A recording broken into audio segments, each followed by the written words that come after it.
અહીં ખાટી દ્રાક્ષવાળી શિયાળની વાર્તા આપેલી છે। શિયાળ અને દ્રાક્ષ।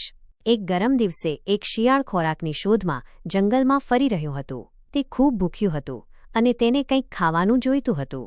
ચાલતા ચાલતા તે એક વેલા પાસે પહોંચ્યું, જેના પર રસદાર જાંબલી દ્રાક્ષના ઝુમખા લટકતા હતા।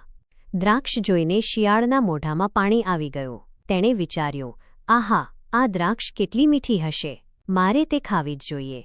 તે દ્રાક્ષ સુધી પહોંચવાનો પ્રયત્ન કરવા લાગ્યો। તેણે એકવાર કૂદકો માર્યો પણ પહોંચી ન શક્યું। પછી તેણે ફરીથી પ્રયત્ન કર્યો, થોડું વધારે જોરથી કૂદ્યું, પણ હજુ પણ તે દ્રાક્ષને પકડી શક્યું નહીં। શિયાળે વારંવાર પ્રયત્નો કર્યા, તે કૂદતું રહ્યું, છતાં પણ દ્રાક્ષ તેનાથી ઊંચી જ રહી।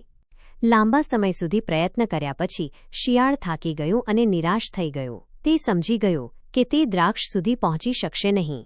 આખરે શિયાળે નિસાસો નાખ્યો અને પીઠ ફેરવીને ચાલવા લાગ્યો। જતાં જતાં તેણે દ્રાક્ષ તરફ જોયું અને કહ્યું, આ દ્રાક્ષ તો ખાટી છે, તે ખાવા લાયક નથી।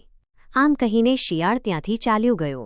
બોધ: આ વાર્તા આપણને શીખવે છે કે જ્યારે આપણે કોઈ વસ્તુ મેળવી શકતા નથી ત્યારે આપણે ઘણીવાર તેને ખરાબ ગણાવીએ છીએ અથવા તેનો અનાદર કરીએ છીએ, જેથી આપણી નિષ્ફળતા છુપાવી શકાય।